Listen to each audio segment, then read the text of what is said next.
Alright, ఒక breaking చూద్దాము. సినీ ప్రముఖులతో భేటీలో సీఎం రేవంత్ ప్రశ్నాస్త్రాలు సంధించారు.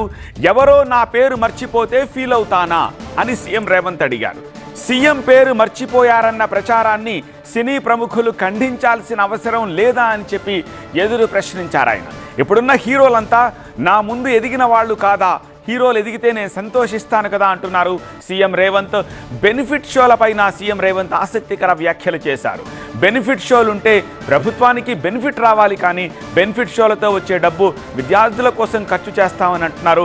ఇండస్ట్రీ మనది, ప్రపంచ స్థాయికి తీసుకెళ్దామంటున్నారు సీఎం రేవంత్.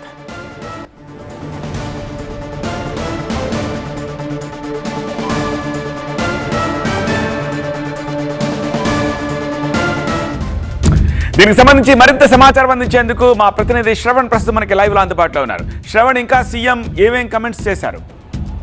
రైట్, పొద్దున్న ఉదయం సినిమా పెద్దలతో సీఎం రేవంత్ రెడ్డి అలాగే బట్టి విక్రమార్క ఇతర మంత్రులు జరిగిన సమావేశంలో సీఎం చాలా కీలక వ్యాఖ్యలు చేశారు. ఎప్పుడైతే ఈ సంధ్య థియేటర్ ఘటన వెలుగులోకి బయటకు వచ్చిందో దాని తర్వాత సోషల్ మీడియా వేదికగా సీఎం మీద కొంత ప్రచారం జరిగింది. పగ తీర్చుకుంటున్నాడు, రివెంజ్గా గేమ్ ఆడుతున్నారంటూ కొన్ని సీఎం మీద సోషల్ మీడియా ప్రచారం జరిగింది. దీని మీద సీఎం రేవంత్ రెడ్డి కాస్త అసహనం వ్యక్తం చేశారు.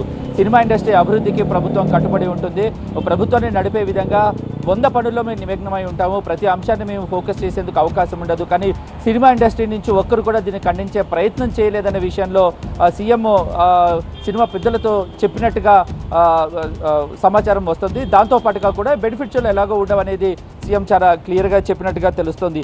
అయితే ఈ అల్లు అర్జున్ ప్రస్తావన వచ్చినప్పుడు అల్లు అర్జున్ని అలాగే రామ్ చరణ్ని దాని తర్వాత రానా ఇటువంటి వాళ్ళందరినీ కూడా నేను చిన్నప్పటి నుంచి చూస్తూ వచ్చాను. 15-20 సంవత్సరాలుగా వీళ్ళందరూ నాకు తెలుసు. జూబ్లీ హిల్స్లో ఉన్న క్లబ్లో వీళ్ళు రెగ్యులర్గా మాతో కలిసేవాళ్ళు. వాళ్ళని చిన్నపిల్లలుగా ఉన్నప్పటి నుంచి అప్పటి నుంచి చూస్తున్నాను. మనకు తెలిసిన వ్యక్తి, నాకు తెలిసిన ఒక వ్యక్తి పై స్థాయికి వెతుకుతున్నాడు, విజయాలు సాధిస్తున్నాడు, విజయపథంలో దూసుకెళ్తున్నాడు అంటే ఖచ్చితంగా అది వ్యక్తిగతంగా కూడా అది నాకు సంతోషాన్ని ఇచ్చే అంశము. ఎందుకంటే చిరంజీవి ఫ్యామిలీ తెలుసు, ఈ అల్లు అర్జున్ వ్యక్తిగతంగా నాకు చిన్నప్పటి నుంచి కూడా తెలిసిన వ్యక్తే. చాలా సంతోషపడతాను, కానీ నా మీద జరిగిన ఇటువంటి ప్రచారాల్లో మాత్రము వాస్తవం లేదు అన్నాడు.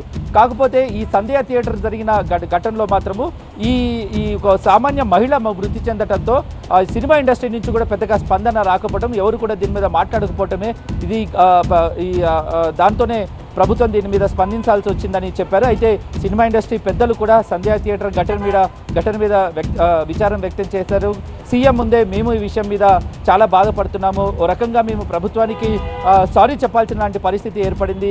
అనుకోని సంఘటన, ఏ హీరో కూడా తమ ఫ్యాన్స్ ఉండాలని కోరుకుంటారు, ఫ్యాన్స్ బాగుండాలని కోరుకుంటారు, కానీ ఇది ఒక అనుకోని సంఘటన జరిగింది కాబట్టి దీని మీద ఎలా స్పందించాలో కూడా వెంటనే కూడా ఇటు అల్లు అర్జున్ కైండొచ్చు, లేదంటే మైత్రి మూవీ మేకర్స్ కైండొచ్చు, ఎలా స్పందించాలి, ఏం చేయాలనే విషయం కూడా అర్థం కాని పరిస్థితుల్లో కూడా ఉండిపోయాము. ఆ తర్వాత పరిణామాలు ఒకటి తర్వాత ఒకటి చకచక జరుగుతూ వెళ్ళిపోయాయి. కాబట్టి మేము కూడా ఎట్లా స్పందించాలనేది వాచనలో కొంత ఆలస్యమైందని వీళ్ళు చెప్పినట్టుగా తెలుస్తుంది. ఓవరాల్గా బెనిఫిట్ షోలు ఉండవు. బౌన్సర్ల విషయాన్ని కూడా ప్రస్తావించారు. బౌన్సర్లు ఒక లిమిట్లోనే ప్రవర్తించాలి, అది దాటి ప్రవర్తిస్తే మాత్రం చట్టాన్ని వాళ్ళ చేతిలోకి తీసుకుంటే మాత్రం ప్రభుత్వం సీరియస్గా ఉంటుంది. సినిమా అభివృద్ధికి మరోసారి ప్రభుత్వం కట్టుబడి ఉందనే విషయాన్ని సీఎం రేవంత్ రెడ్డి చాలా క్లియర్గా సినిమా పెద్దలకు చెప్పినట్టుగా తెలుస్తోంది. Right Shravan, thank you.